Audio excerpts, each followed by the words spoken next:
Díomh Accordia agus fáilte rash. Hello friends and welcome back to the Chroí podcast.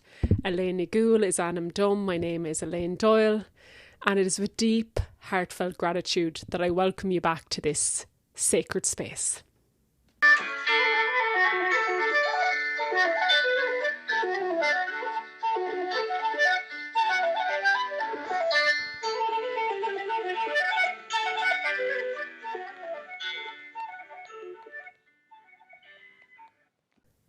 How yous getting on, everyone? I hope you're well. I hope you survived Eclipse season. And welcome to the depths of autumn here in Ireland. It is now the Friday the 3rd of October and I'm sitting down to record this episode and I'm excited to be back here with ye. It's been a while, lads. It's been a while. I can't wait to share all the shit that's been going down. I won't say shit. I will say, let me excuse my English. Healing, remembrance, that's been happening this past month for me. I feel like today's episode will be a bit of a mishmash of reflections from the past month. I do apologise for my raspy voice. And I'm going to have to clear my throat a lot. I've had, a lot of purging happening. I'll get into it, but I'm going to just show up as I am, as always, because this is the best I've been in weeks. So I'm like, just sit down, Elaine, let's do it. And obviously I just miss debriefing with myself, with the reflecting and pulling out the alchemical magic of the awakening process. So it's going to be a mishmash. I don't know if there's any certain topic, but let's see what wants to come true. You know, it's funny. I have all these ideas and then when we come into the heart and the presence, it's interesting to see what comes true. Really trust in that feminine process. I'm just going to drink some ishkanefa now to clear my throat as I go. Firstly, before we dive in, let us sit. Not even let us sit. Let us dive into our hearts. So no matter what is spoken over this next hour or so, I am inviting you into Tír na nÓg with me. That place of peace, of joy, of bliss, that which the Christians call heaven on earth, which resides within the portal of our heart. Here in Ireland, Tír na nÓg, the place of eternal youth where peace and joy and prosperity reside.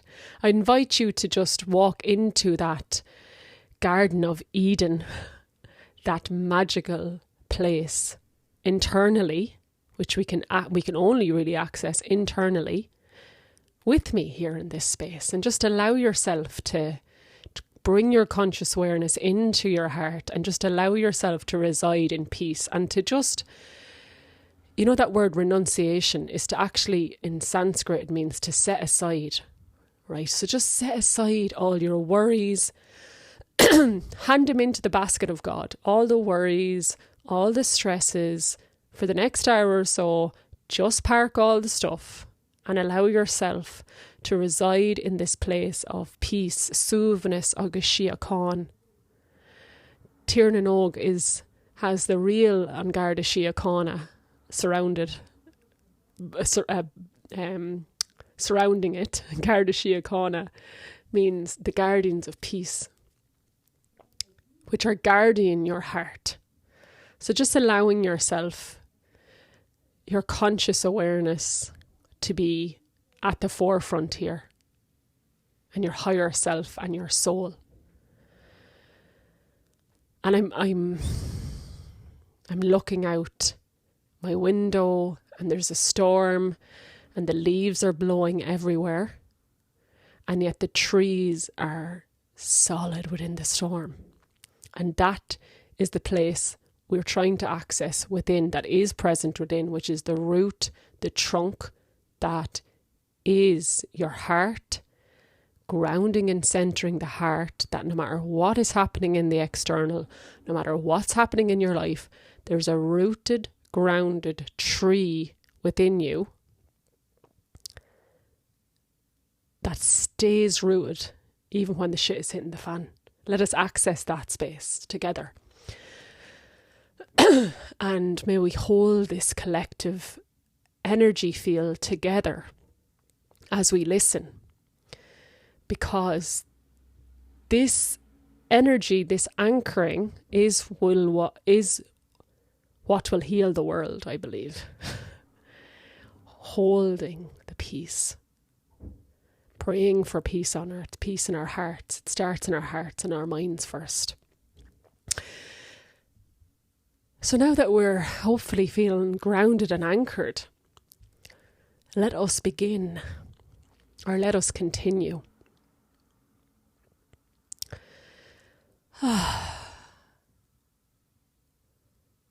I've probably been repeating myself, but you know, I always say this, it's a momentous time on planet Earth.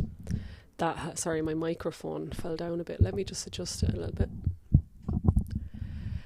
A momentous time on planet Earth, I'll keep saying it, that has been prophesized for eons, right?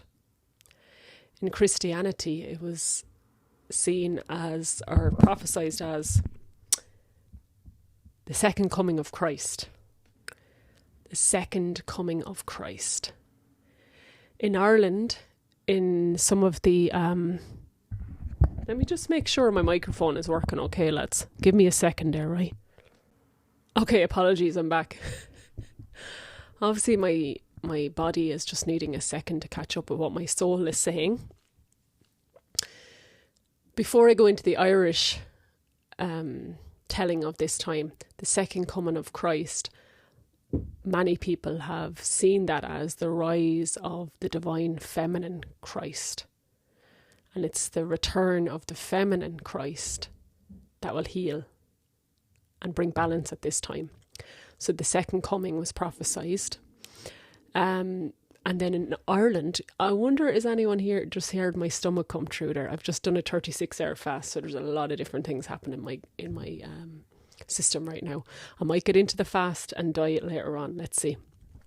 This microphone picks up everything, so it's also like when I hear my stomach trying to digest the breaking of the fast that I just had. There is so much to digest at this time, isn't there? That's why I had to fast, to actually allow the spiritual stuff to digest instead of the food, to give my system a break, to integrate. And I believe that's why the spiritual masters used to fast a lot. Anyways, to clear their vessel. So the second coming of Christ, right? And then in Ireland, it was said that the Tuatha De Danann, the shining ones, the ordained godlike race, our ancient spiritual ancestors, would return to Ireland at a time when humanity needed them the most, which is now. So this is the prophesied time. And in the Native American and the Mayan cultures and tribes, there's lots of prophecies about this time. We know this, I've said it before, and the New Testament talks about the new earth. Yeshua, Jesus talked about the new earth. Him and Mary Magdalene set the seeds for this time. So we know that. And I do think it's so important to keep reminding ourselves of why we are here during this time, because it's a very destructive time on planet Earth. Jesus said that things will get worse before they get better. It's like when you're, what can I say? You know, sometimes if you're sick and you're purging, and sometimes it gets worse before it gets better. You have to get all the junk out, all the shit out, and then you start to feel better. I'm trying to think of a better example of sometimes how things get worse before they get better. Well, it's like if you say you're doing a renovation project And yeah, the house is, you bought a house and it looks okay. But then the engineer comes and it's like, oh, there's damp here and there's rotting under the floorboards, and you have to like renovate the whole house and take it all out. And it went from a kind of livable house now to not a livable house, and it's going to take a year to renovate it for it to look properly. It gets worse before it gets better. That's what's happening on planet Earth. The systems are, collapsing. And I've noticed, probably said this before, that there's a lot in the Irish media about food and how processed food is contaminated and stuff. And I'm like, man, we've known this for years. It's just coming out now. And it's scary to people, but this has been around for ages. And war and lots of governments around the world getting called out. Like there's a lot, and people getting fired. There's a lot of stuff happening. And everybody will have different roles and different ways of showing up at this time. For me, the core commonality is for us to embody peace, so that frequency emanates out, and it does. I feel it, I can sense it, and that's what will bring balance to the world. I've talked about this. The war consciousness is within all of us, and until we heal that within us, we're going to see it in the external. As within, so without. So you're not selfish if you're really focusing in your attention on what is within your control, which is your own evolvement and awakening and consciousness. And if you can help people, bring people along with you on that, amazing. But sometimes there's a period where you're just focusing on your own awakening, and that's allowed and that's okay, and it's needed. It's needed. I have just read during Eclipse season one of the most amazing books I've ever read. There's two books. Now, I love reading, right? There's two books ever, self-help, spiritual books, that I've read, finished reading it, and started reading again. The first one, which I've mentioned loads on my podcast, is Anna, the Grandmother of Jesus. Absolute, so much truth, like sings to my ancient soul. The second one, and I've just read it and I'm rereading it, is Autobiography of a Yogi. Lads, how have I not read this already? Oh my goddess, what a Bible. Look, these books find us when they're meant to, so I don't want to suggest that you read it, but if you haven't read it, I would suggest it, but like at the same time, it'll find you when you're meant to, but maybe this is the message. I don't know how I've been on the spiritual path for this long and not read it, but it is a timing thing, because this book came into my field years ago. I read one chapter of it that coincided with Anna, the Grandmother of Jesus' description of Yeshua in India. And when I read it in Autobiography of a Yogi, the chapter about Babaji, this will make sense if you've read the books, it coincided with how she described Babaji. And I was like, these two books are truth. And it was during Eclipse season. I was sick. I had no technology, literally had no phone, no laptop. And it was through boredom that I was like, right, it's time to read this book. But then I realised that is divine timing. The importance, lads, of allowing ourselves to be bored, because that's where magic happens, through boredom, and we're constantly stimulated by our phones and things happening, that it's so good to just have a clear space to see, okay, what am I guided to do in this moment? There's lots of things I can reference about the book, but what was coming through was, I remember a very specific quote where he's saying, an enlightened being meditating with God and emanating peace can impact millions, and can impact way more than a disembodied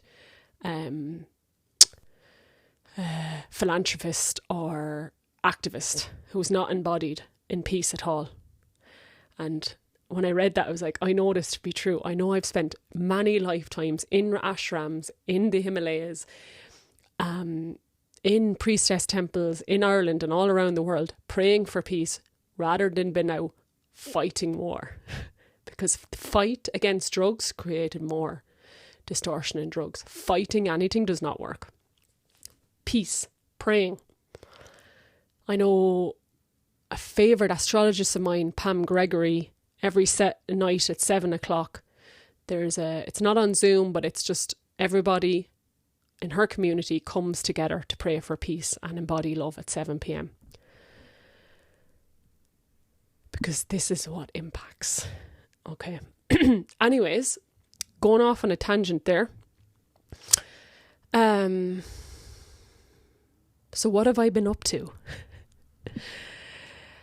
Oh, where to begin, lads? I really, really wanted to sit down and talk into the energies that I was experiencing during eclipse season, but I was too fatigued. Honestly, I was absolutely wrecked and I just couldn't. So here I am doing, reflecting on it. And I have done specific podcast episodes about eclipse reflections before. I find eclipse season extremely powerful and intense. This one, so they happen around the equinoxes, so spring and autumn equinox. I have a lot of water in my sign, so I feel the moon extremely powerfully. And obviously I'm around people a lot who aren't on the path. And they're like, oh, I'm wrecked. And I'm like, oh, it's eclipse season or it's a full moon. They're like, oh, whatever. I'm like, no. I worked in a hospital before I was ever woke up.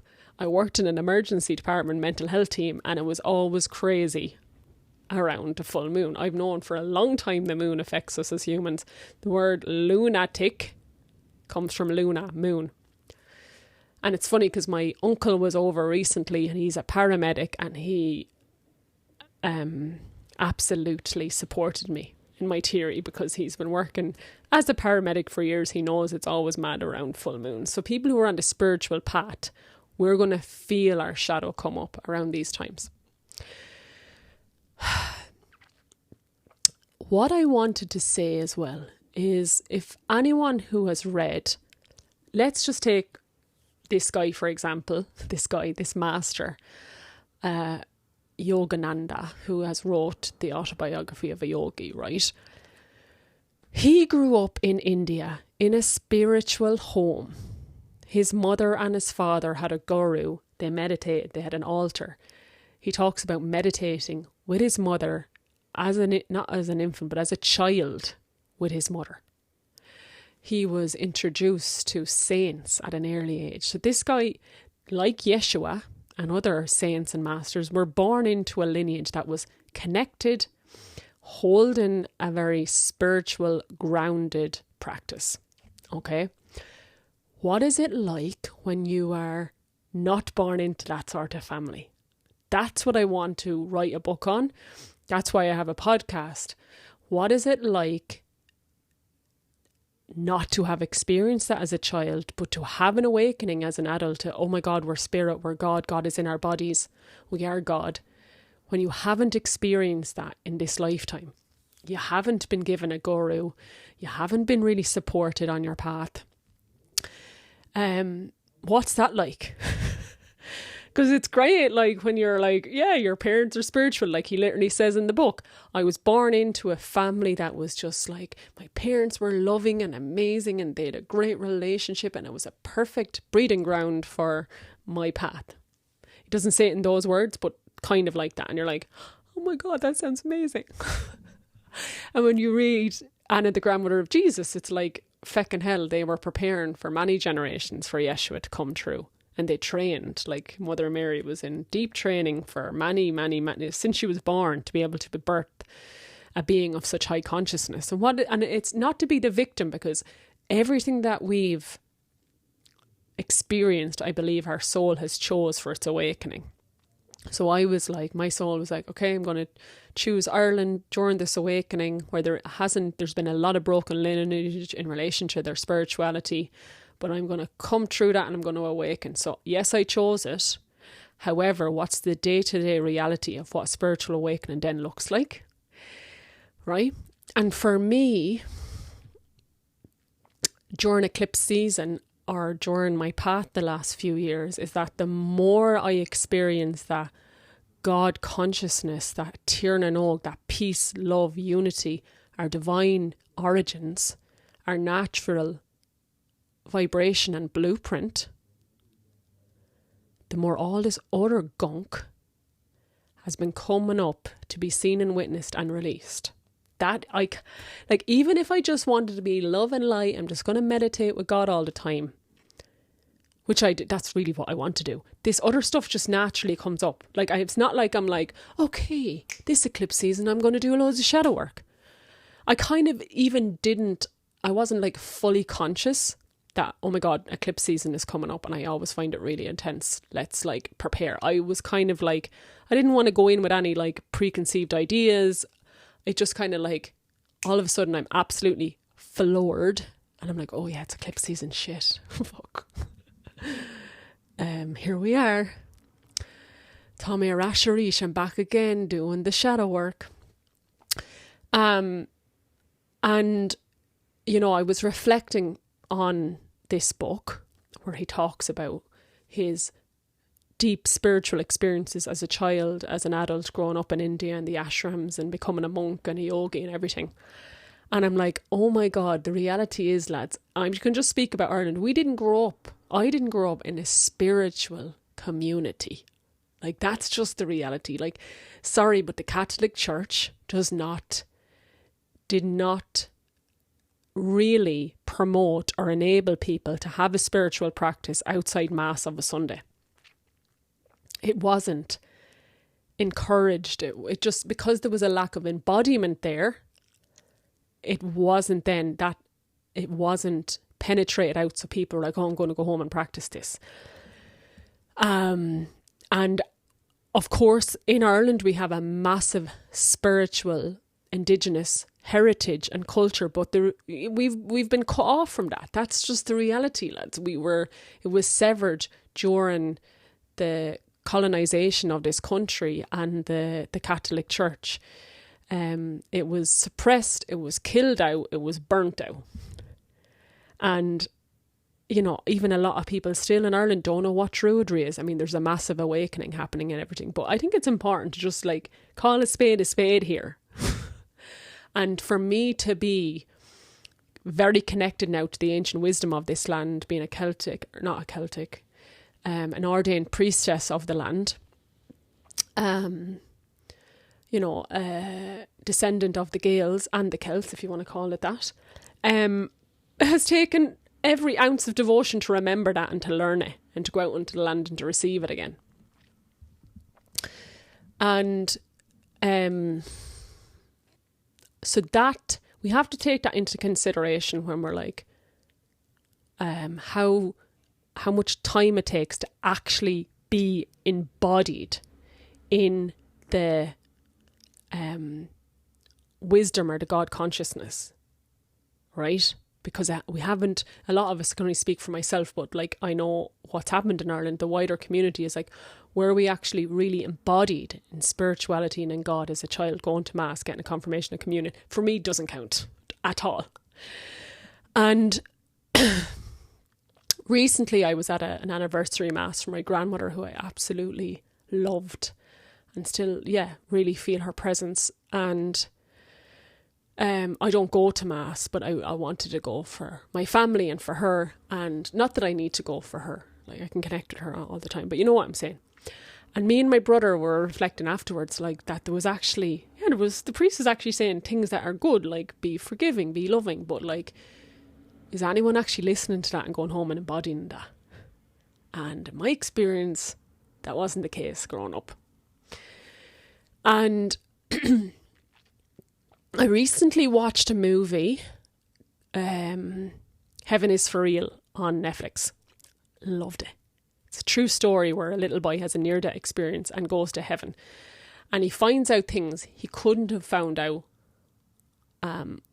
unless he had this otherworldly experience. Like his mother had a miscarriage and he was able to tell her about that, and that he met his sister in heaven and things like that. Like, you're like, oh my God. And it's real. I must get the book. And And his father, so again, it's a true story. His father's a pastor, right, which is like a priest. But it's different in America. So he's a pastor and he doesn't believe him at the start. So you have a pastor preaching about heaven who didn't actually really believe his son. He did when he heard all the different things that he couldn't have known only for he went to heaven, right? And really, we can call it heaven, but it's the other world. It's the spirit world. Yes. And there's a specific place we might go as souls when we actually die and cross over. The spirit world, the other world, whatever you want to call it. And it just made me realise, I went to Mass the same weekend I watched the movie, and I was like, there's people preaching about the Bible and the Gospels that don't actually believe it or feel it in their body. There isn't an embodiment of it. And if you're in a ceremony or a church or a temple with someone who knows it but doesn't feel it, you don't get the same impact. You're not like inspired then to go and find God in your day-to-day living, right? And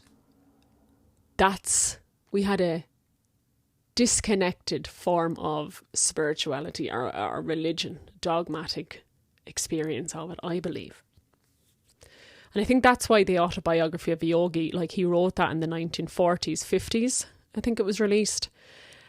And I didn't realise, but like the members of the Beatles read it and promoted it, and loads of people across the world, lots of celebrities even read it, because it was like, I think the reason it touched so many people, it was because like, oh, this is the embodiment of spirituality.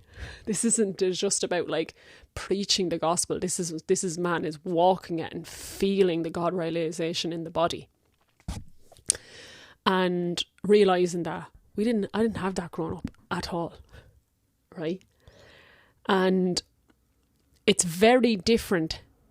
You know, anyone can learn the gospels or the teachings of gurus or Christ or Yeshua or the Buddha, but to actually feel that in your body is a completely different experience. And recently I was with a friend and we listened to a Christed activation and meditation by Michael Angelo, who I've mentioned before.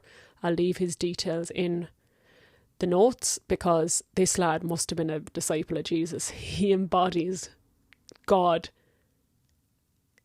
feeling in the body. And when we listened to the meditation, it was the first time where my friend actually felt the experience of God in the body. I have before, and I actually wasn't able to bring my friend there because it's probably not as strong or embodied as Michelangelo is.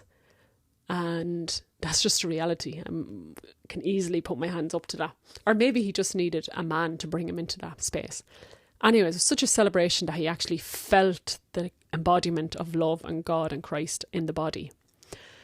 And that transforms us when somebody embodies, preaches, or brings us through a visualization. And growing up in Ireland, didn't experience that. Right? And some maybe did. There is a lot of really strong Christians out there.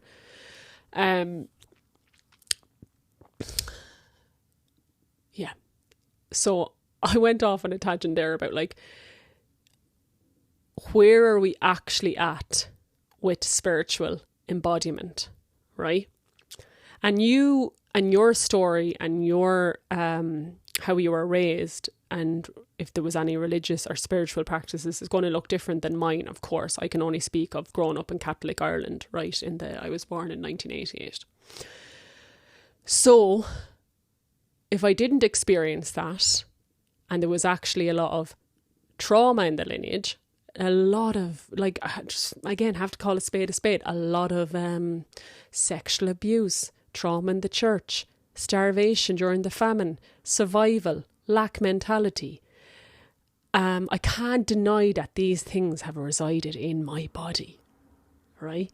Now, the difference is when you practice meditation a lot and practice, you know, connecting with God consciousness and our natural vibration, you begin to detach from the human things that your body is experiencing.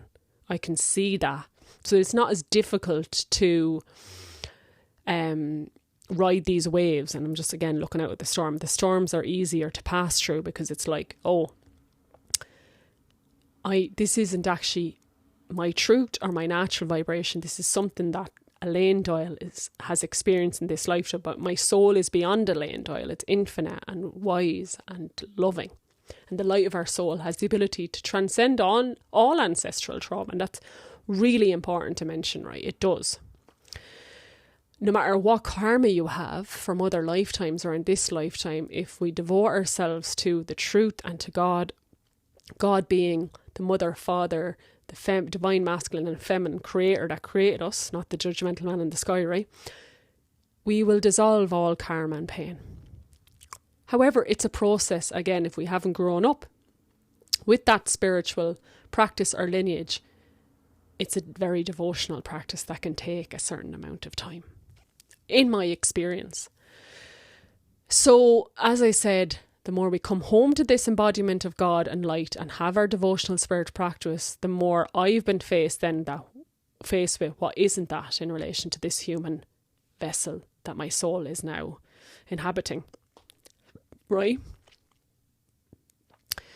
And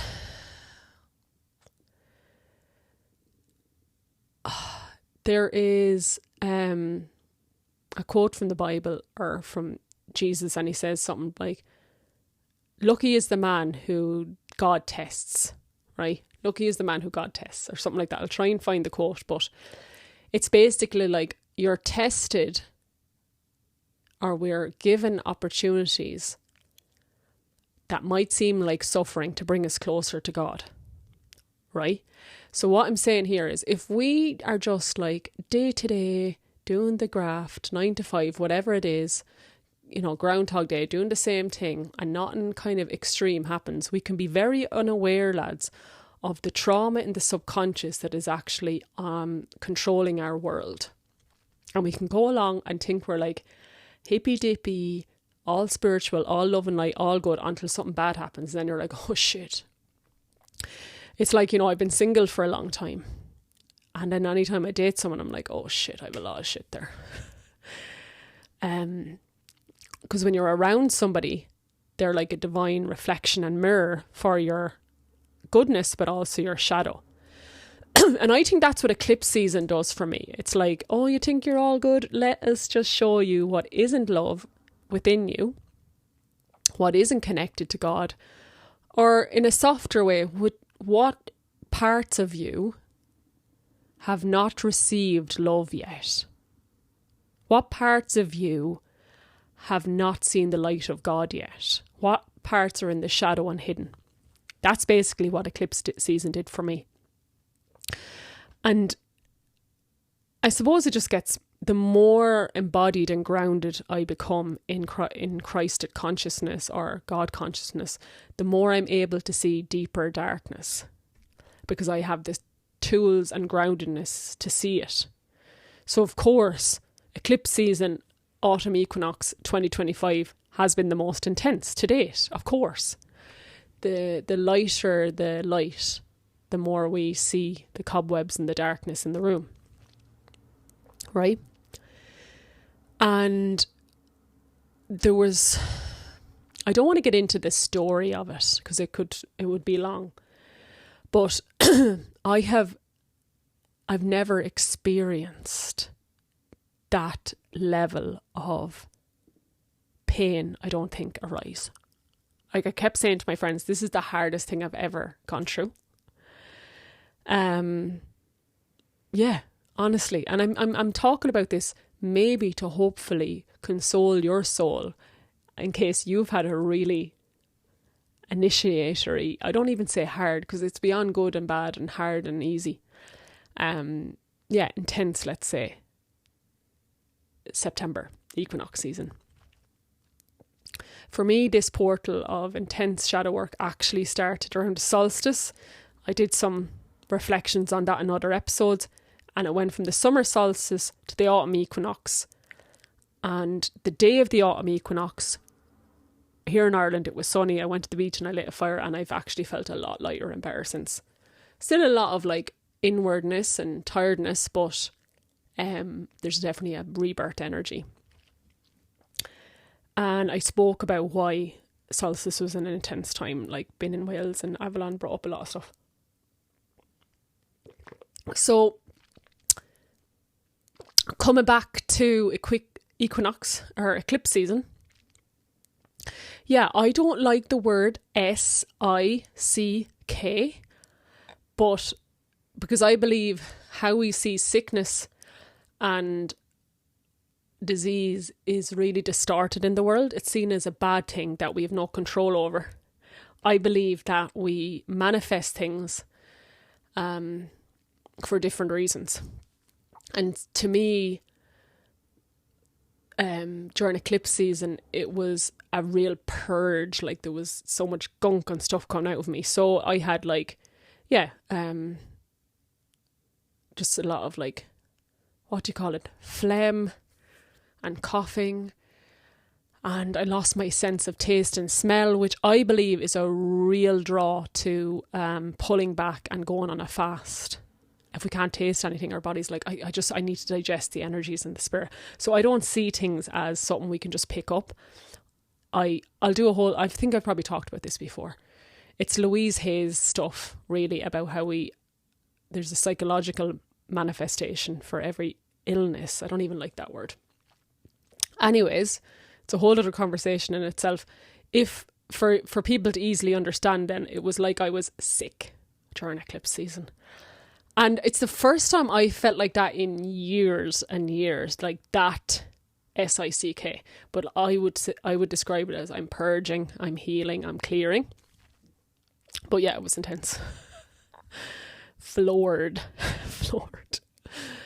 And I do think it was a representation of the shadow work that I was doing and what came up for me. So without getting into the big story, it got to do with roots, not feeling at home on this planet or in this body, deep unsafety in the body, and distortion in the family lineage. I mentioned before, Chiron is in my fourth house of family and roots. That's what came up for me during Chiron season. Or not Chiron, eclipse season. And I was rattled now, I have to say. I was a bit mangled. And my higher self was very interested in what my human self was experiencing with detachment. It was like, oh, this is intense now for Elaine Dial. There's a lot happening here. So to describe some of it, I don't know if I've really ever, it's relatively new in my memory, so it's hard to remember any other intense time as this, but I can't remember ever feeling like I was embodying a younger self, a younger part of me for hours and days on end. So it was nearly like I was brought back to my 16 or 17-year-old self during eclipse season and was feeling the disconnection and distortion she felt. It was really intense. Really intense. And it was interesting because you then see what parts of you need healing and they might be ruling the show unconsciously. So I really had to bring a lot of love to these parts of myself. And oh God, maybe I'll get into the story another time, but it was I was staying with my friend, thank God, during eclipse season, how lucky we were to have one another. I actually asked them to sleep in the room with me because I was so in the depths of it. I needed someone else's heart presence to regulate me so I could sleep. There was so much coming up for me. I was just crying all the time. And I took some action. I wrote a letter to somebody, and this brought up this whole unconscious wounded part of myself. And at the time I was like, why am I doing this? Spirit orchestrated the whole thing so I would write the letter so this would be brought to the light. And this is where, lads, sometimes we do have to lean into things that feel really, really uncomfortable because there can be a lot of soul growth there. And it's interesting because I was on a call last week with my priestess teacher, and there was a lot of women also talking about healing between their parents during eclipse season. So that was what was coming up for me. And I think I'm still integrating the level of pain there. And not pain there, the pain that I experienced during eclipse season. And it is enlightening to see, to actually travel back or to embody an old wounded part of yourself, because it's like, that is a part of me and that needs to be brought to the light, you know? And how we can be walking a path, doing, you know, our day-to-day Groundhog thing day, and forget that there's parts of ourselves that are actually unconsciously present. You know what I mean? We can, when we're busy, we can forget about the really traumatic time we had as a teenager, or the abuse we might have experienced as a child, and then bang, eclipse season brings it up. Have a guess of another time where everybody's shit came up, lads. When did everyone else's shit come up? Lockdown. I was never so busy. Everyone wanted therapy, because can be on the hamster wheel, even on the spiritual path. Even if we're unemployed and on the dole, we can still be busy a lot. Right, I see you, busy a lot. And then we sit and we're forced into lockdown, and we're forced to sit with ourselves, and we see our stuff, and it's scary. And it's like, actually, it doesn't need to be scary. In that meditation by Angelo, he says, whatever's present right now, what if that isn't wrong? What if that's the doorway to bring in love to where it hasn't been before? And when you bring love to where it hasn't been before, you're calling God in, and you're connecting with your natural vibration and frequency. So that is why I chose this life, this body, this person with all these different traumas and experiences, because that was going to push me towards God. So, you know, for Yogananda, the author of this book that I mentioned, he didn't need trauma. He was just he was born an enlightened being, and his family were very aware of the prophecy of his birth and what he would do in the world. He basically brought yoga to the Western world in the 1920s. I went to America and set up communities and organizations there that spread yoga throughout the world. And so there's some beings who have that path, and then there's the large collective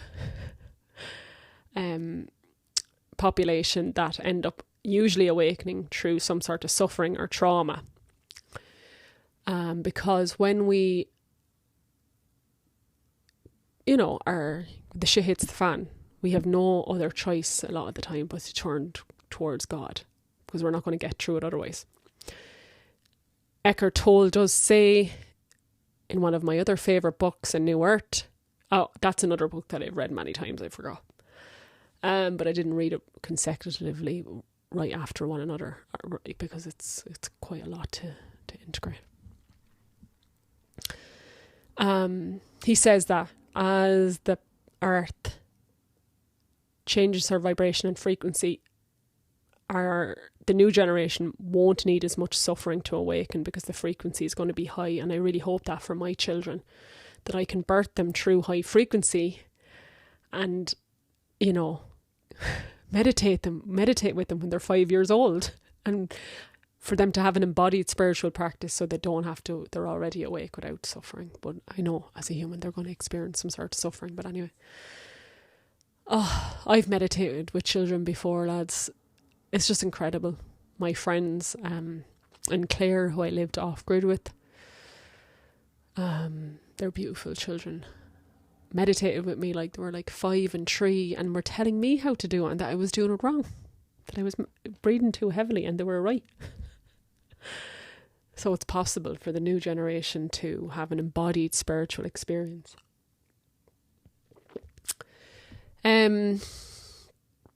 So yes, eclipse season reflections. What else on that? Let me just pause and think. Okay, some more reflections.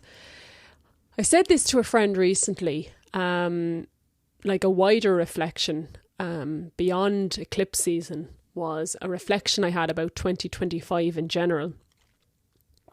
I've mentioned before that some astrologists like Pam Gregory and other ones mentioned that 2025 was going to be the most intense year astrologically in like thousands of years. I kind of wish I knew that in January of 2025. I hadn't been following anything I didn't know. I just kind of was like planning my year ahead, thinking I'd be able to do all these things. But there was lots of things I wasn't able to do that I thought I would do this year because the energy has been so intense. So I think next year I will be watching updates from energy healers around it. Been like, okay, people are saying 2026 is going to be a lot lighter and it's a year to actually take more considerable action towards our vision. So for me, I feel like it's going to be 2026, 27 before I really go back out into the material world of action. Anyways, who knows? Let's see. But that's, intuitively, I've known that for a while. This is a time of nourishment, rest, shedding, connecting with God. And that will be a part of my life forever, obviously. So for me, this is how I describe 2025 to my friend, specifically actually since March, since the eclipse season around the spring equinox. I think in like March in Kerry, the weather was absolutely gorgeous and I spent a lot of time out in nature. And then after eclipse season, it was just like, boom, downward, inward, into the portal. And as I said, since I mentioned it in one of my last episodes, that I haven't been out as much, whether that's in nature or out at events. So how I described it, I feel like from 2025, I've been half asleep. That's how I described the year. It's this very dreamy, tired energy. Like this very, I have to go inwards because I don't have energy to do anything else. I just want to be in an ashram meditating. And luckily enough, I am going on a meditation retreat next week because that's all I want to do. I just want to sit and meditate. So that describes 2025 for me. So if you're like, oh my God, this year was so intense, and it's all good, girl and boys, girls and boys, men and women even. It's all good. It's just how the energy was. We did it. It was amazing. Like for example, I went camping in Wicklow, one of my favourite places, in August, and it was amazing. And we were literally in my bell tent, me and my two friends, right beside a river and a waterfall and trees, and it was in Glenmalure. It's an amazing place, right? And it was amazing, but I was so tired I couldn't even take it in. And I was like, my friend Claire was like, will we stay longer? And I'm like, actually, I'm too tired. Like, and when you're camping, there's like extra things that you have to do that just felt like too much energy. I'm really glad my decision was to go home because I was too tired to be out and about. And even now it's autumn and I love autumn and I can see the leaves falling from the tree and the colours, but I'm just observing it from my bedroom window rather than out and about because I'm half asleep out there and it's just no point. That's how I can describe the energy. And there's very few things that I've gone to, and when I seen this meditation retreat, I was like, that's the only thing I'm able for. So that describes the year. And knowing that like energy changes and seasons shift within and without. So next year will be a new year, and I'm sure there'll be more spring, vibrant energy. But right now this is, and just like resorting to the fact that this is the energy and it's all good, and I love it because I love sitting and meditating. And I'm sure I've mentioned it here. Let me just have a drink of water. That one of the most powerful experiences I've ever had was when I went on my first silent retreat, meditation retreat, in Chalkbreed in County Carlow in July 2020. And I'd never went on a meditation retreat, never mind a silent meditation retreat in my life. I resorted to the fact that I just couldn't meditate and I couldn't get my mind to be still years before that. But I just knew my soul was calling me to do this. And it was in an old convent. So like, I'm a Taurus. I love decor. I love cozy spaces. I love my sheepskins and nice, you know, movie-like set kind of houses. Right? And I sat in that very plain old convent and meditated for 4 days. And I have never felt peace like it in my life. I'll never forget the day I left. I was like, and I mean, obviously I was big into travel and I've traveled the world, and I was like, even if I'd went to the like Maldives or the Bahamas, it wouldn't have given me the sense of awe and peace that I just experienced. What was that? That was coming home to God consciousness within the body, this heaven and earth, Tír na nÓg, when I reflect back. So I went on many retreats since then. I'm obviously going on another one next week, and they don't always go like that, but meditation in general brings me to peace and God. And the reason I'm mentioning that retreat specifically is that when we're tired and we can't go anywhere, all we have to do is close our eyes, lads. Even if we're in a room that is like, has nothing in it, it's not fancy, it's no view of anything. Like, when you practice meditation and coming in, you don't have to be going off travelling Ireland or travelling the world or going to sacred sites. It's actually all within. And this year has been an invitation into that, because the physical energy hasn't been there to go here, there and everywhere. And it's like, look within, go to the inner landscape. So I don't like to call it tiredness. I like to say being pulled into the inner landscape of God. And of course, a lot of my soul work and my experience in this lifetime has been pilgrimages, has been sacred sites. There is obviously a place for that. Obviously, it's a massive part of druidry and nature-based spirituality. But it's when there's the physical energy and the season there, within and without, to do that. And maybe there's a full year where you just look within and tend to the inner landscape and the inner nature. And to me, this is why I absolutely, again, loved and adored this book. Because I've been having this realization for a long time now that meditation is the key, right? And that's what he talks about in this book. So I never really resonated with Hatha yoga, you know, that really busy yoga where you're like downward dog and up and down, and I'm like, it's just too yang for me.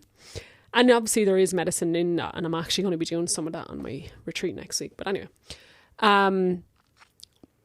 I'm more into meditation.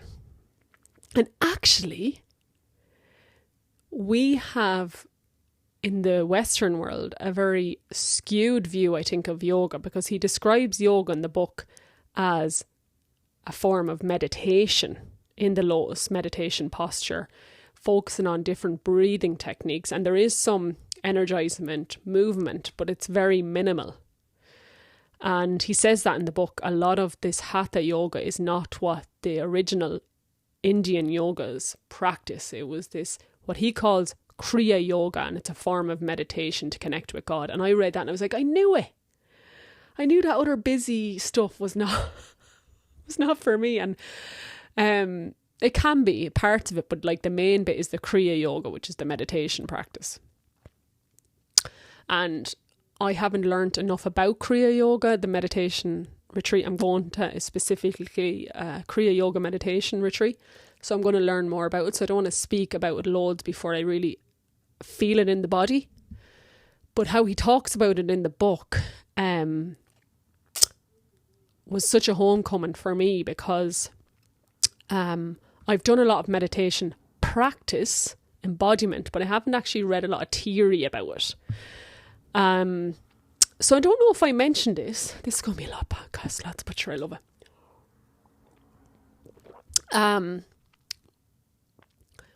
Maybe, I don't know if I've said this before, as part of my awakening, 2018, was in work. It was a very busy period. All the other social workers were on leave for the August summer holidays. I was one of the only social workers on duty. I was working in one of Europe's busiest children's hospitals, and a case came in, and I started crying. I was like, I literally can't take anymore. Like, I'm burnt out. And I didn't go back to work for months. And during that time, I was completely burnt out. I started yin yoga in the yoga hub in Dublin. That was a massive part of my awakening, because yin yoga, if people don't know, yin is the feminine. So it's a soft, very feminine, grounded type of yoga where you hold one posture, usually on the ground, for like anything up to 7 minutes. And that was an awakening for me. That was my introduction to the feminine, of soft stillness, of being in the body, coming down into the body, of regulating the nervous system. I fell in love with that type of yoga. And obviously my teachers at the time were playing, Indian music and kirtan, and I was like, oh my God, I just had this homecoming into India, which a lot of us have had on the path, right? And I talked about it in one of my episodes, Codes from the Kingdom of Chroí, and the link between Irish spirituality and Indian. And Mangan, which my mum said, I think has passed away this last 24 hours. So I'm just sending him so much love and peace in this moment, because may he rest in peace. He has brought so much to Ireland. Yeah, I feel emotional. He's been soul family, absolutely, has brought so much remembrance to the people here. And he wrote a book about the connection between India and Ireland. Anyways, I'm going off on one. Let me come back to my thread there. I'm probably saying his name wrong as well, but he's beyond a name. It's his soul that's very connected to India and Ireland. There is a very strong connection there. Anyways, it's 2019 now. I'm still practicing yin yoga, and I'm like, I have to go to India. And lockdown comes, and I don't get to go, and I haven't went yet. But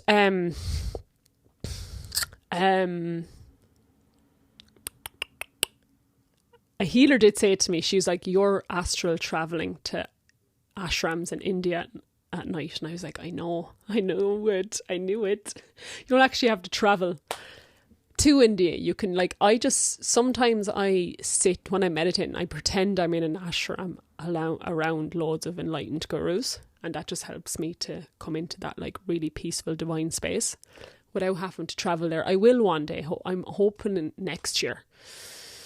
I think my progressed astrological chart that my friend Jeris, who's an astrologist, told me about, my moon is going to be moving into Sagittarius. Sagittarius is the house of travel, apparently. So I'm like, okay, next year that's going to happen. So it would be a good time to travel again. I've mentioned my friend Jeris many times on the podcast. She's an amazing, phenomenal astrologist. And she has finally opened up space for readings. So I'm going to put her details in the link, because she's absolutely phenomenal. I've learned so much from her this summer, particularly, which has been really helpful. And he talks actually in the book a good bit about astrology as well. So it's all linked in. Anyways, I'm close to ovulation time in my cycle. So that's why I'm like, bing, bing, bong, boom, here, there, and everywhere. So coming back to the yoga thing. India yoga, the meditation, has always been something that, for a long time, since my awakening, has been with me, and something I felt really connected to. There has to be, for me, many lifetimes in India, meditating in caves in the Himalayas and in ashrams. I just know that to be true. And now I understand why I haven't went to India yet, because I need this level of remembrance before I go back. So where was I going with that? Yeah, my connection to meditation and how powerful it has been in my life. I mean, I just wouldn't be where I am on my path without it. and how when you practice meditation, lads, and you go within and you find this peace, it really doesn't matter where your energy levels are at, because you don't have to go anywhere or do anything. You can just find this level of God consciousness within you. And, you know, you have all these spiritual events and gatherings and retreats, and I think it's amazing, but we're searching and we're searching for something that none of those things can give us. What does John O'Donoghue say? We can no longer seek outside of ourselves, in people and places, for that which can only be given to ourselves by ourselves. And you can find that God consciousness within and then go out to all these things and get a top up. But there is a lot of, just coming home to ourselves needed, me included. And that's been a year of this, right? Just come home more within, to root more within to your own being.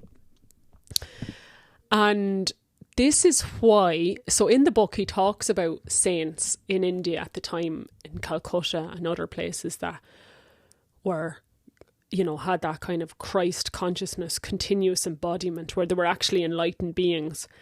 And they just never left their house. There was one saint he talks about in the book who never left his parlour and just meditated all day long. And there was nothing in the room, very like minimalist. And I understand that now after being on silent retreats where I'm in like a convent with like not much stuff. Like when you find that God within, none of that matters. So I read the book now I'm reading it and I can understand the book. I don't think I would have years ago, because I get that when you found that within, you don't have to be off here everywhere. You don't have to have a movie set kind of house or anything. You don't need anything. So I'm somebody who can live minimally now because of that embodiment. I was saying to my friend Jeris last night, though, I still want a beautiful bat with a view or a house, you know, a cabin in nature and all that, of course. But those things come when the time is right. And so we can try to be minimalist and we can try to like manifest things, but these things come naturally when we find that God consciousness within. Basically what I'm saying is, you know, this idea of like renunciation, where I think that's how I meant to say it, renunciation, where monks and nuns like give up all worldly possessions and just devote themselves to God. Now I really understand that. Like I really get it. Because you realise that this addiction to things and materialism is because we're seeking God and we're seeking it in the wrong places, and it's actually within. And when we find it within, we kind of don't need all this shit, this crap. So that brings me to another point.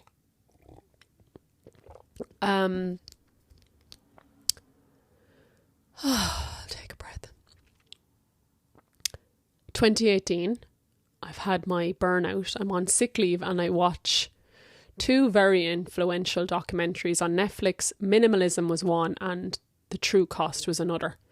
The True Cost was about like places in India making fast fashion for H&M and Pennies, and how like they were being beaten up and paid fuck all. And I was like, oh my God, that was a big awakening for me. The blood on our clothes that we're buying, you know, woke me up a lot. But the second documentary was minimalism. And that, the minute I read that or I watched that, I was like, something clicked. I was like, I'm not into material stuff. Like, why am I hustling? If you haven't watched that, it's amazing. And there is a lightness, lads, that comes when you don't have much stuff. Now, I like me nice things, me woven willow baskets and me sheepskins and me wool slippers, but I still own, it's still I still have a lot less things than most people. And there is a beautiful feeling that comes with that. And that doesn't mean that we can't have spiritual wealth as well as like material wealth, but it's our relationship with these things. It's our relationship with these things, and what are we seeking when we want more and more and more? And he talks about it a lot in the book, like where Yogananda has gone to America, and he has, because of his following, he has accumulated a lot of material wealth to build ashrams in like California and different places. And he comes back after 15 years in America and visits his guru, Chroí Yukteswar. Probably not saying it right, but he visits his ashram. And he's like, your man is still sitting on the same mat that he has always meditated on. And Yogananda's like, I'm going to buy you a new tiger skin mat.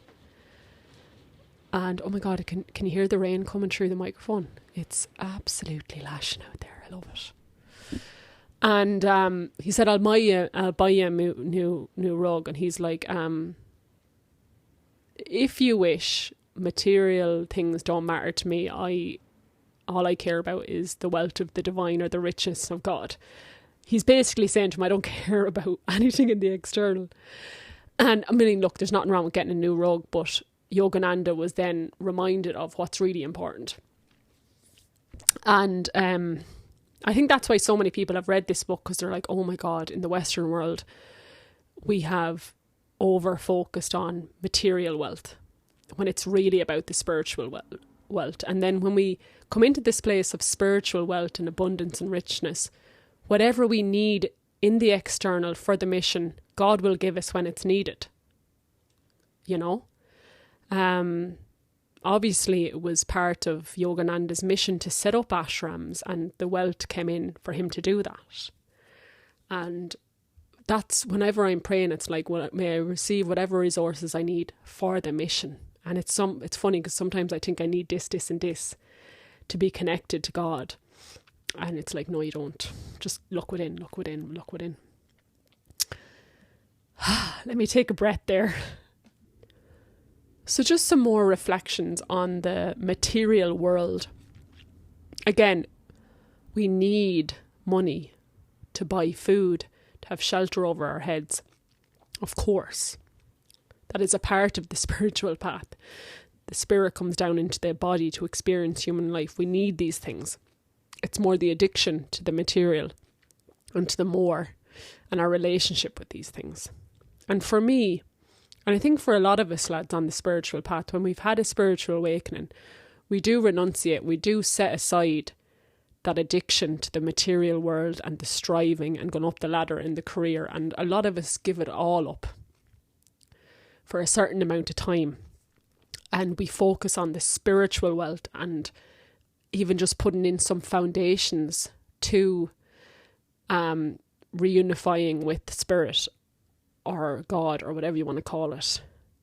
And that is a part of the path. I think for a lot of us, we've had to give it up. We've had to say, I surrender that. I'm going to, as Eckhart says in A New Earth, he just, after his awakening, he lived off his savings for many years. And he just trusted. And that's been my experience. As a Taurus loves security and money. I've really just had to hand a lot of that over. And there is such a freedom when you just don't care anymore about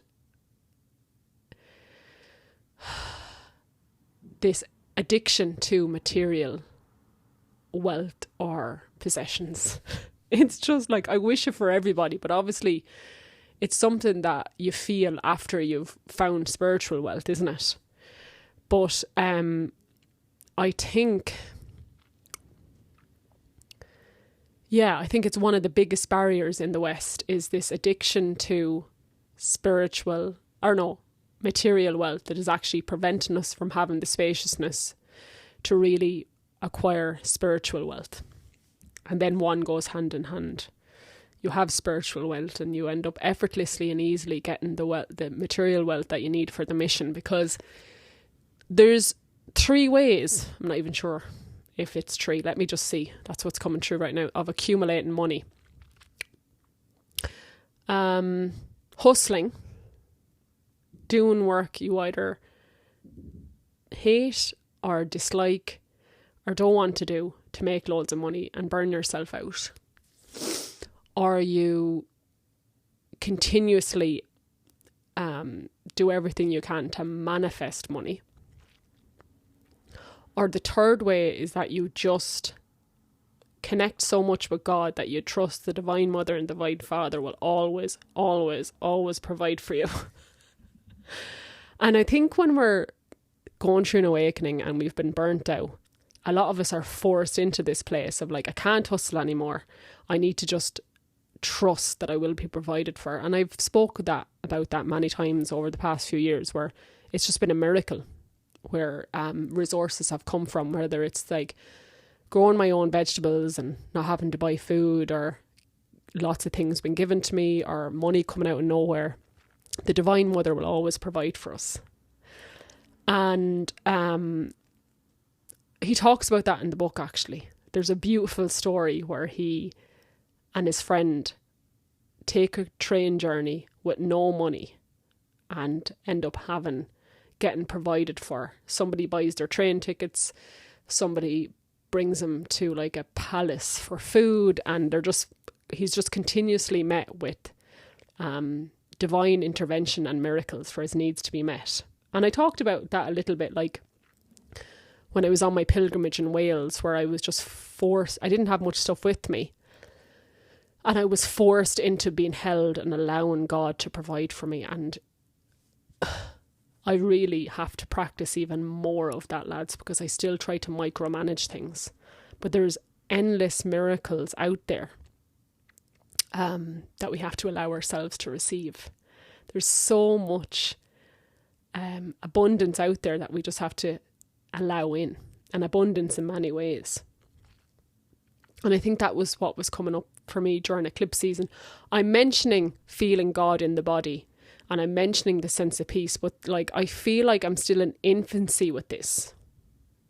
There is a lot of time I'm meditating and it's just like mind, ego stuff coming in. And there's still a lot of fear in my body.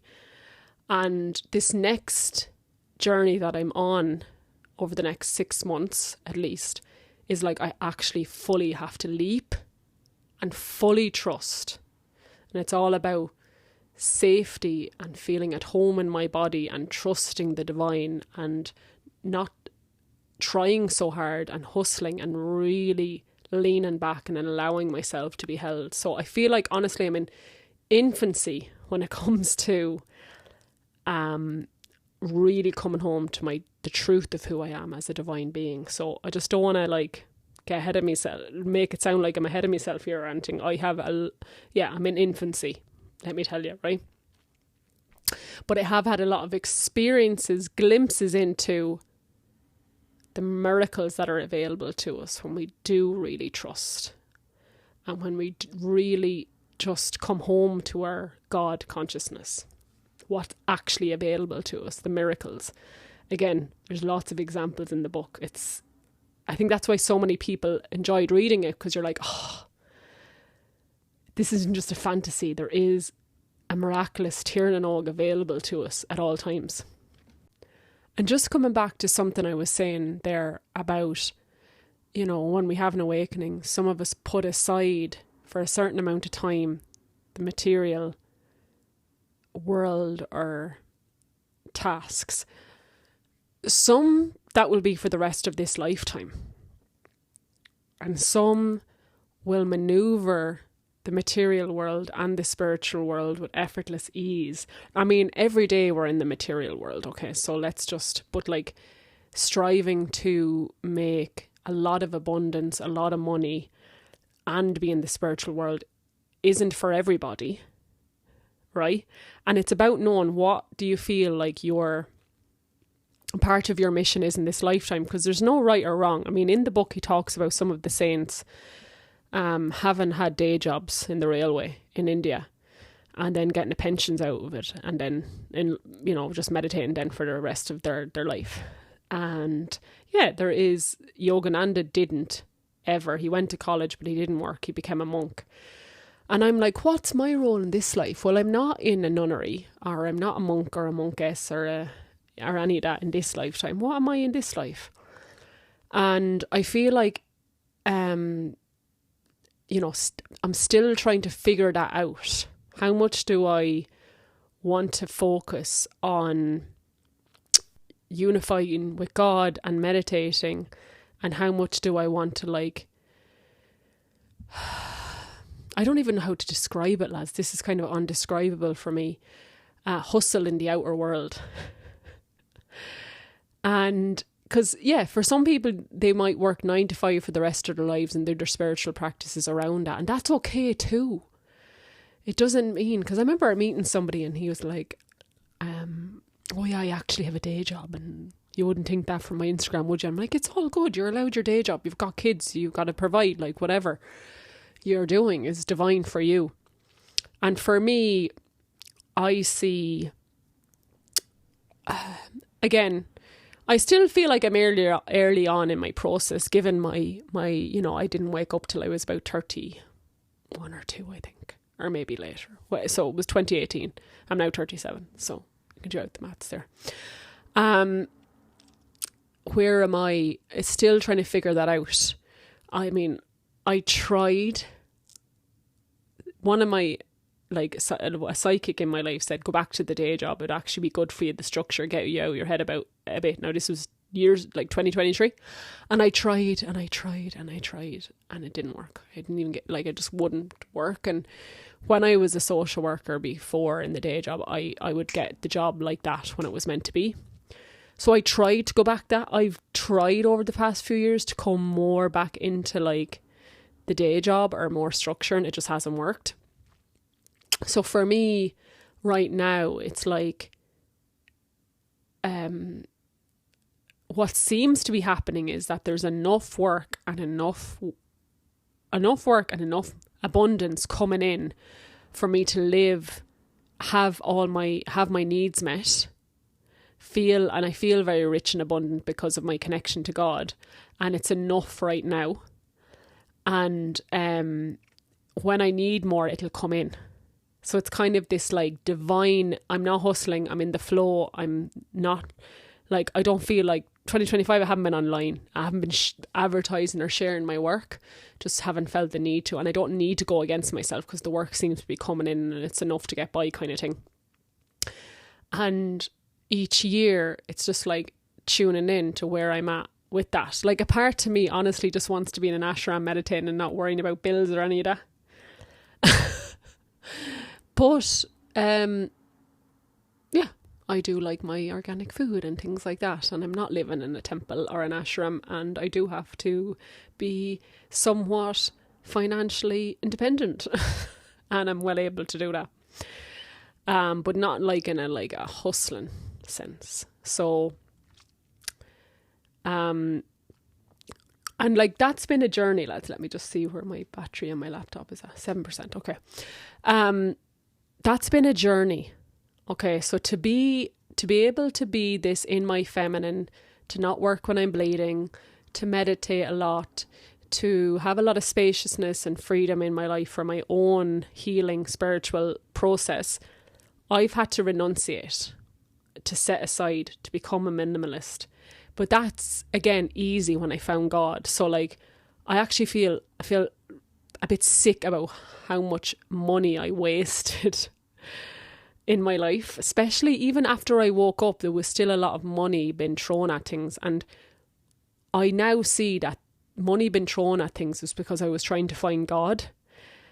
And when you find it within, you just end up not having to spend all these money on things that you think you need, whether it's a spiritual retreat or a pilgrimage or whatever. There's another way, like, of doing it. And I'm just extremely conscious now about what I spend my own money on, because it's a leak otherwise. And it feels really good to consciously earn money and to consciously spend it. And Chroí, my time in Chroí, really, really helped with that, because I found such a divine love space within myself down there that I just became even more conscious and minimalist. And it feels amazing. And again, I wish I could get some of the money back that I spent on things I did not need over the last few years. And actually now, if a retreat comes up that I want to go to, the money is there because I haven't spent it on shit that I don't need. I keep it for things that are really, really important to me. I wish I could put into words what that feels like, that feeling of just not having addiction to the material. It feels so good, like it feels so good, especially in Ireland, where like I was talking to someone in the sauna about this. When I lived in Australia, everybody had secondhand cars, old cars, like old 90s, 1996 cars. Old cars were like held their value and they were really good. I had a Toyota Camry. I absolutely loved it. I wish I could have shipped it back to Ireland. It was deadly. Cost me about $2,000. It was a big white Camry. It was amazing. Here in Ireland, everybody has new cars. And like, I remember when I used to go to Mass, it was a thing where people would be showing off their new cars at Mass. I'm cringe, sorry now. Like, and I actually Googled it. 90% of people in Ireland who go to buy a new car, buy it on finance. So like, how many people are living way beyond their means? I can't understand, like, if you don't have the money to buy a car, why you would put it on finance. I just don't get it. I don't get it. We're living beyond our means, and I know things are expensive, but like, why don't we just settle for something that it's within our price range? Yeah, anyways, like, there's a friend of mine is just about to buy a cabin, and a beautiful, amazing 2-bed cabin that will outlive him, basically. And it's like 43 grand. And luckily the land he got was given to him. But like, someone else then could spend 450 grand on a house in Ireland right now. And I'm like, there's another way, lads. I just, like, if you have 450 grand, great, and you can get that. But like, there is a way to live more within our means. And I think when you come home to spirit, it allows you to do that a lot more. And I've had amazing experiences this year where I paid off any debts that I had, and oh my God, I can't believe how much. And that was because, I won't get into it. There was times in my awakening where I needed to be able to do that, but I don't see myself ever needing to do that again. Unless it's anyway, I won't get into it because I don't want to be putting spells on myself, but how beautiful it is to live within your means, if possible at all. And this is why a lot of people are, building their own homes, or living in cabins, or living in mobile homes, or vans, or like van life, it's a thing. Or people in Ireland are doing up derelict houses because there's a grant, because people are looking to be in less debt and to live more within their means. And the reality is, as someone who was, when I lived in Australia, earning 100 grand, going here, there and everywhere, spending, $3,000 on flights back to Ireland, living the high life. It took me years to unravel from that sort of lifestyle of spending money getting my hair done. Now I cut my hair myself, not because of money reasons, because the smell in the hairdressers, and I actually do it myself better. Just lots of things where, like, throwing money away, and it was a natural.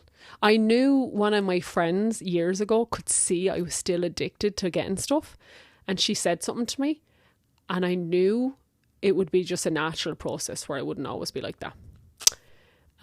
It just naturally is a part of the awakening process where you just be kind of, and I'm not saying there's nothing wrong with going to buy something again. It's just our conscious addiction and our relationship.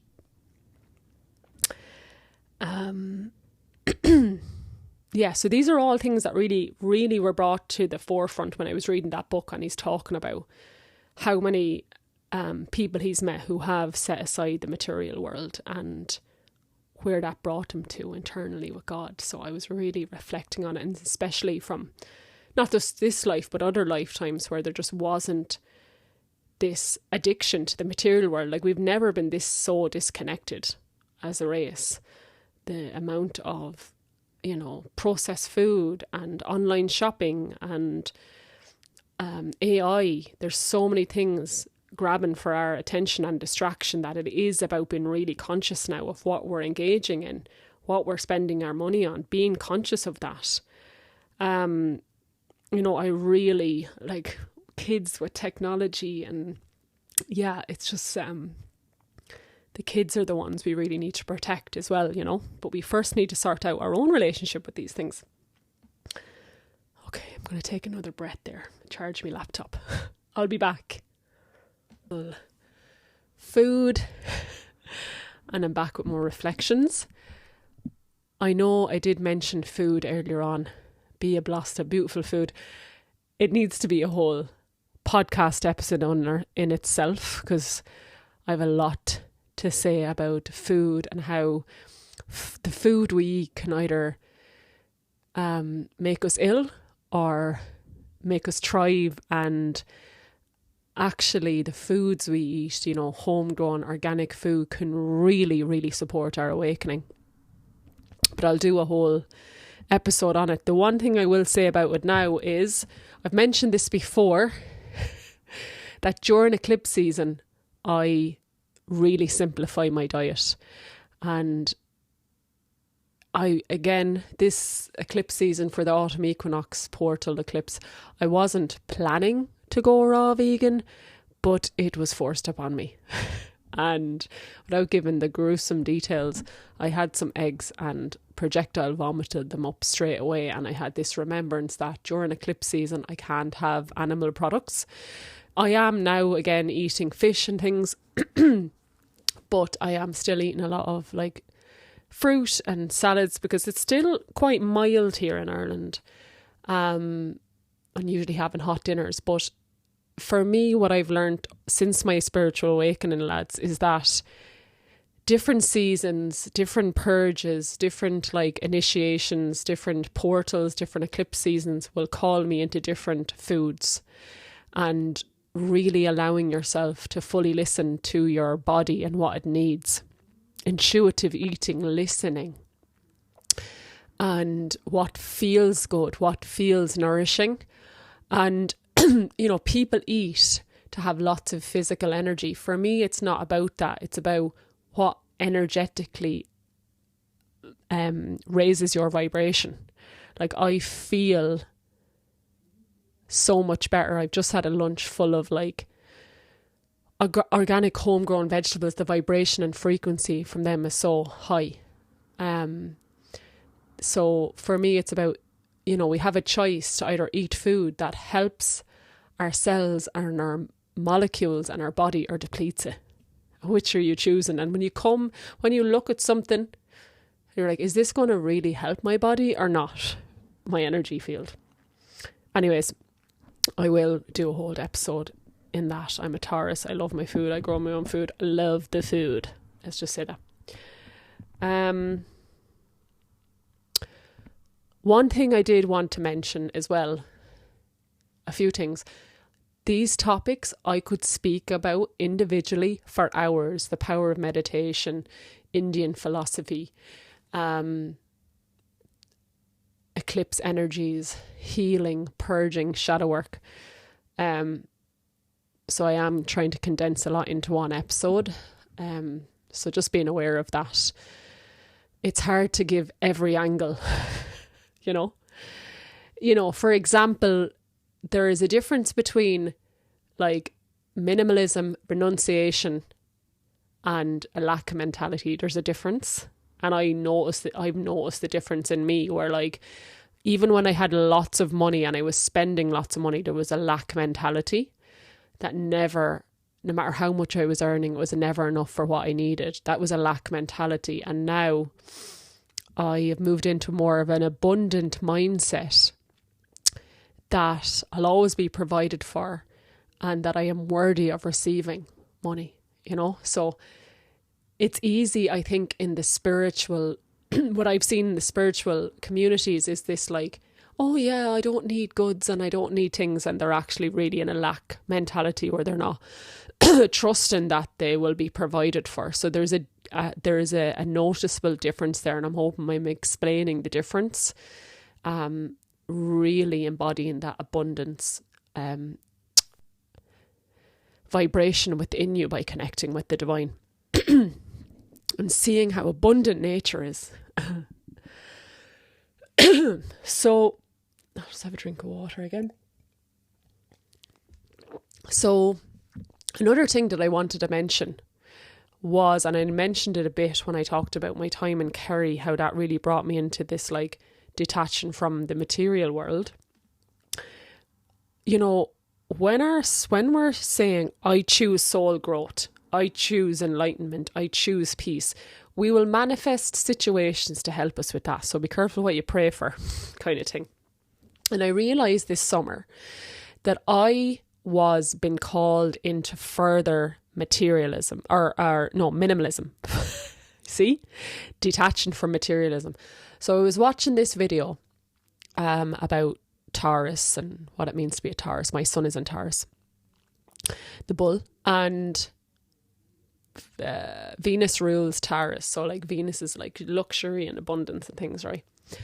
And there was the video was saying, if you're going camping with a Taurus, it'll be great because they'll have every single thing they need packed in the car for the camping trip. That is me down to a T.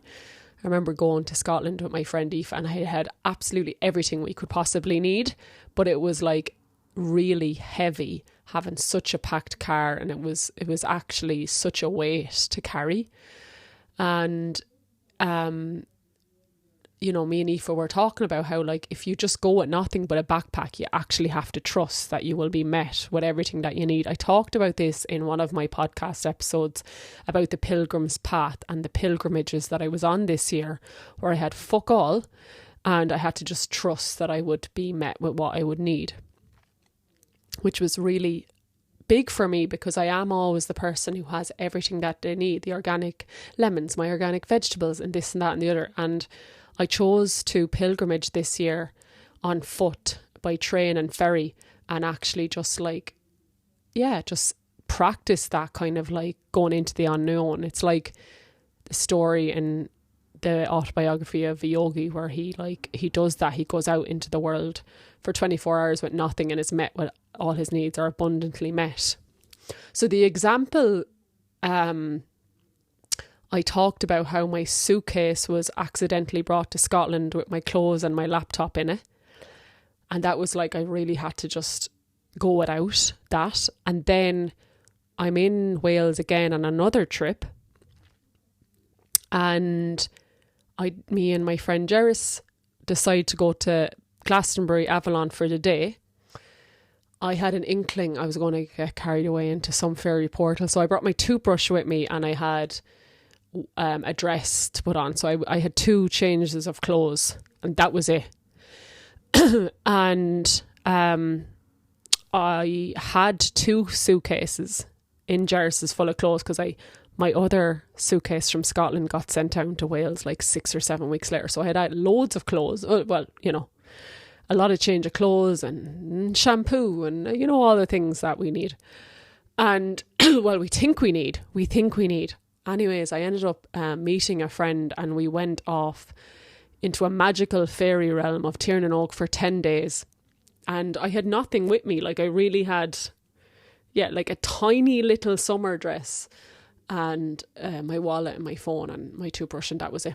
And how absolutely enlightening that was, not to be carrying much stuff, not to have any clothes to wash, not to have all this stuff weighing me down. And it was, I know it sounds so simple because it was only 10 days, but like I'm always someone who makes sure I have everything, and it's actually micromanaging the future or life because you feel like maybe you won't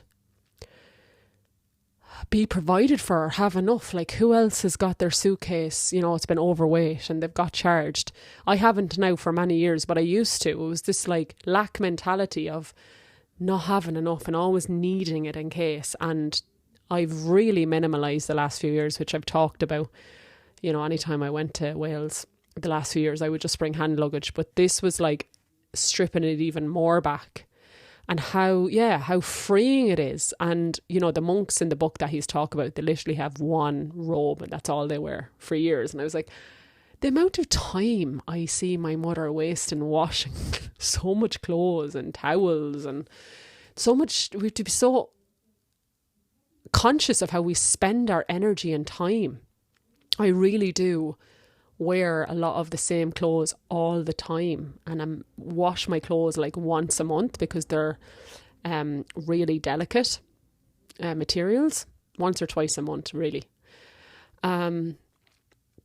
So being conscious about how we spend our energy. And so this year I was being called into deeper levels of renunciation, minimalism.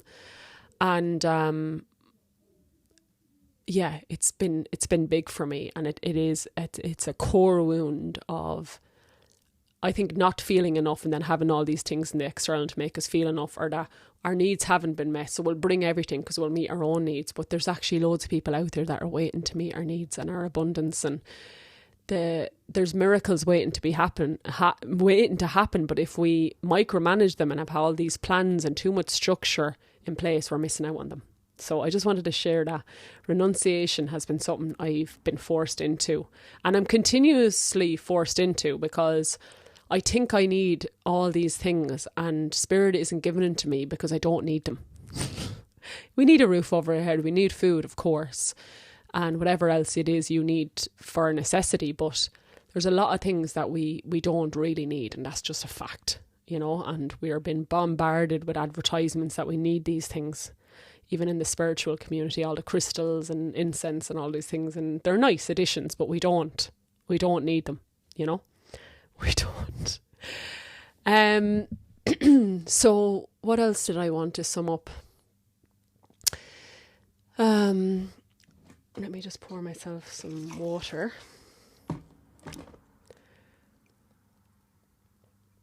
After my lunch, I was sitting down and I was listening to some music and I was just bawling, crying. The song, one of my favourite songs, I Will Rescue You. It's called, I can't remember the singer, but it talks about like the hurt and the pain of this woman, and then that she will be rescued by the Lord, by God. And I just was crying, going, if everybody knew how loved they were, lads, there would be so much peace in the world. All the trauma and the abuse and your egoic patterns and thoughts that you're not good enough or whatever,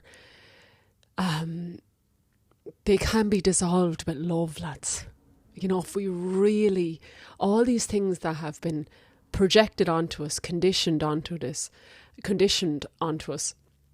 all the trauma that's happened to us, it's the dark forces trying to take us away from God.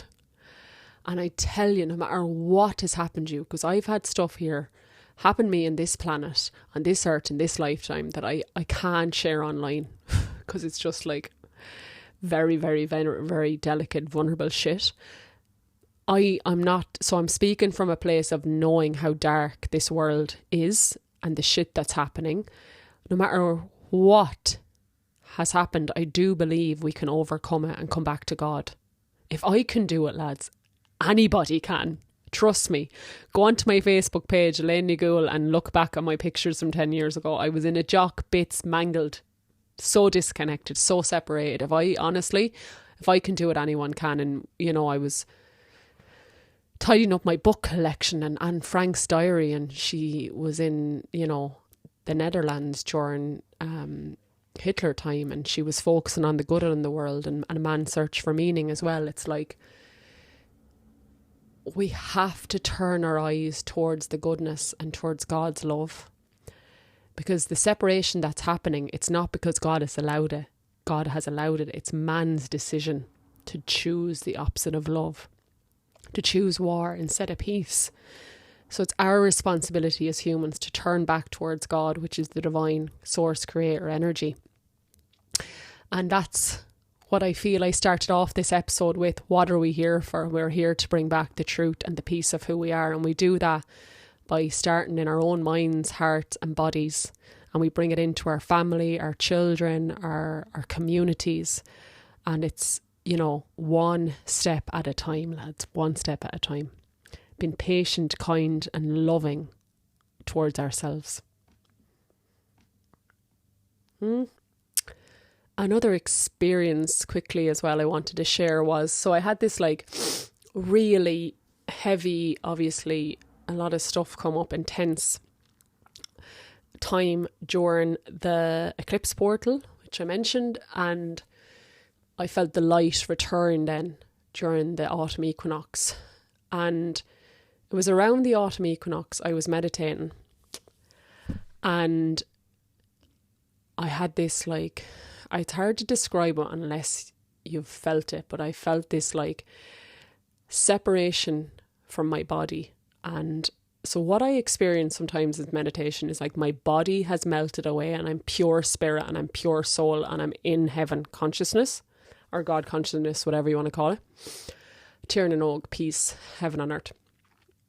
And I had this really strong experience of it, and it was, I don't know, seconds, maybe it was a minute or two, I don't know.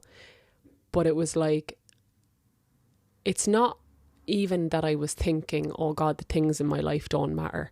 It was even a step above that, which was like, the only thing that matters is consciousness, is that pure conscious love awareness, you know, loving awareness. I think Ram Dass talked about that a lot, and there's a song about it, isn't it? I'm loving awareness. Like connecting with our natural consciousness, connected to God, source creator, is all that matters. Like, and it only lasts seconds. And I know these masters have, or maybe Eckhart Tolle or Muji or other people feel this 24/7. I get seconds of it, glimpses of it. I mean, a lot of us have had Kundalini awakenings or magical experiences, experiencing cosmic awareness through plant medicines. And that few seconds of that experience just helped integrate and put a balm over everything that I just went through during the eclipse, that, you know, all of that doesn't really matter. How do I say it? It's like this form of us not feeling loved or disconnection or trauma isn't our truth. And we don't need to like take it so seriously. This is hard to describe. We don't want to overly identify with the wounded parts of ourselves. That personhood. Muji talks about that a lot, getting really wrapped up and tied in and identified with our personhood, which I did talk about, you know, the trauma in Ireland and the lack of spiritual embodiment growing up. Yeah, that's all a part of our story here, but it's not our true truth. It's just a small fragment of our soul's experience, and that we must keep coming back to loving, conscious God awareness, because that will heal all. That sense of peace that I felt in those few seconds heals the crap. And I wish someone had told me that years and years ago. That there's a place beyond right and wrong, good and bad. Is it Rumi that said there's a field beyond right or wrong and I'll meet you there? It's the field of love and God consciousness. And, you know, I think for me, I talked about like choosing peace, wanting to be in the vibration of peace. What does it mean to actually be a vessel of heaven on earth? Heaven on earth, what does that mean? To be a vessel of heaven on earth. To be a vessel of peace. What does it mean to actually choose peace? Then I got to keep handing over my soul, the illusions of worries, the illusion about worrying about whatever it is that you worry about, money or stability, or it's all an illusion, lads, you know. And I keep having to hand that over, because the biggest barrier between us and God consciousness and peace is the ego trying to protect us. Trying to protect us by micromanaging the future and having reliable income and all these things. And there's another place to reside, which is pure trust and love. So we got to be really mindful of the things that are taking us away from peace. You know, projecting onto our partners, our husbands, our wives, our children, that they're the problem. They're the problem. It's their fault. It's my parents' fault for raising me this way. It's this country's fault. We need to dissolve the ego and come into a place of non-reactivity and responsiveness. We have to move out of a place of victimhood into empowerment, that we choose to be here, even with all the wounds, and we're choosing to come back to our truth, irrelevant of whatever has been put on us. And, you know, so much of us seek that through our husband or wife. I watch a movie and they're like in love and it's powerful and I want that.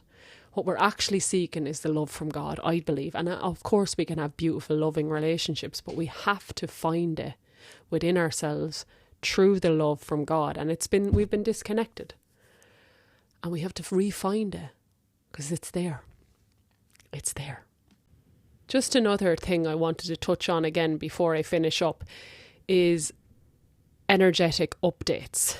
Okay, so I've mentioned this, I think, in this episode. Yeah, I have the energies of the eclipse and the energies of 2025, and I talked about this in other episodes as well.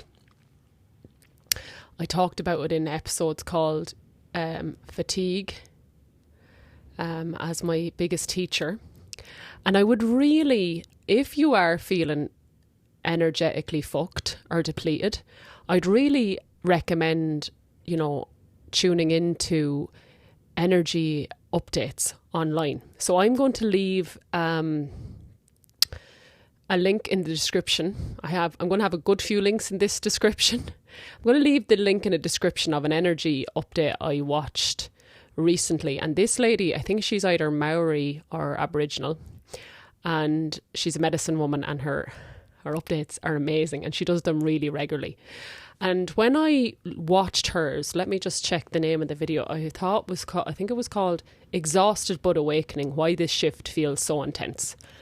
And she was speaking about the eclipse season, and she's more recent updates now.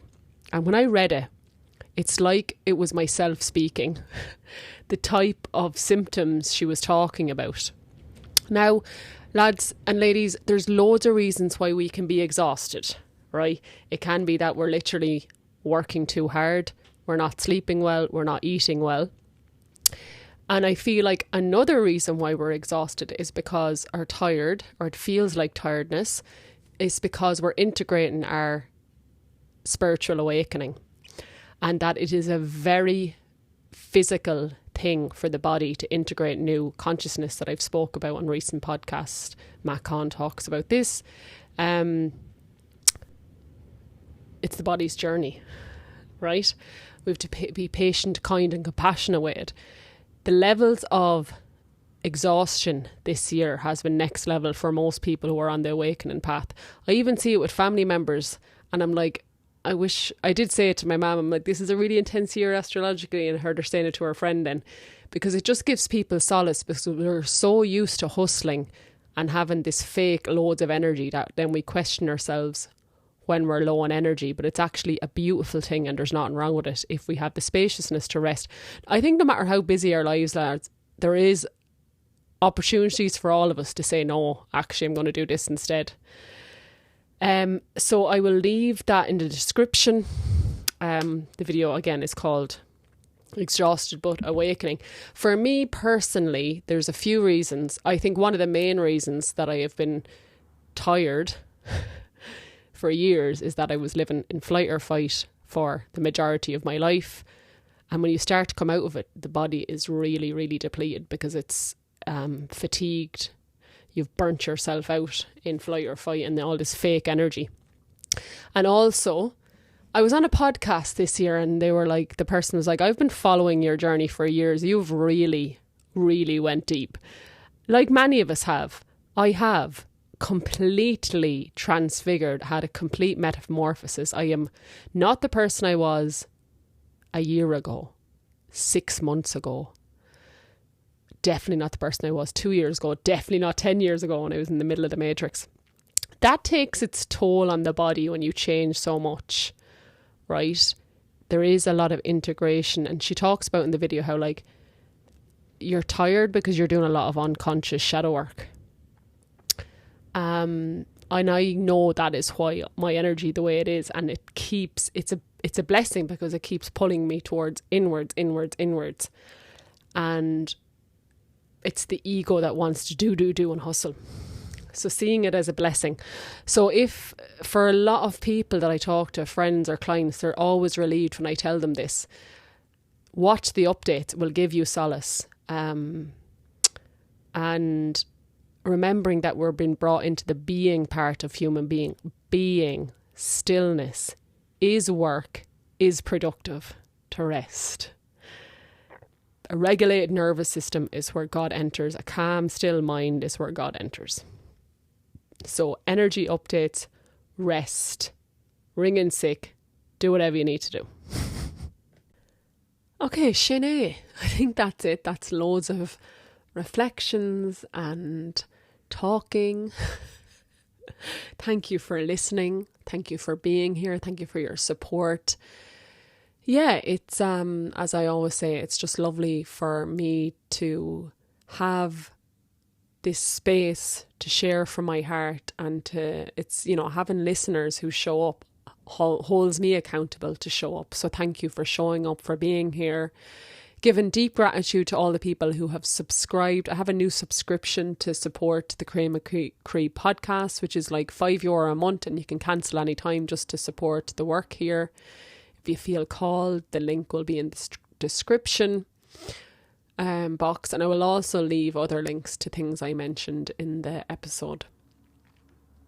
So I am sending you so much love and prayers that this place of peace, of Tír na nÓg, of God, realization, connection and love penetrates us all even deeper as we come into the dark half of the year. I will be back soon. Who knows when? I will be away at a meditation retreat. So let's see. But yeah, there's loads in here, I think, to keep us going for a while. Sending so much love. Grá agus Banach di ó Éireann ó mo Chroí agus slán go fóill. Bye for now.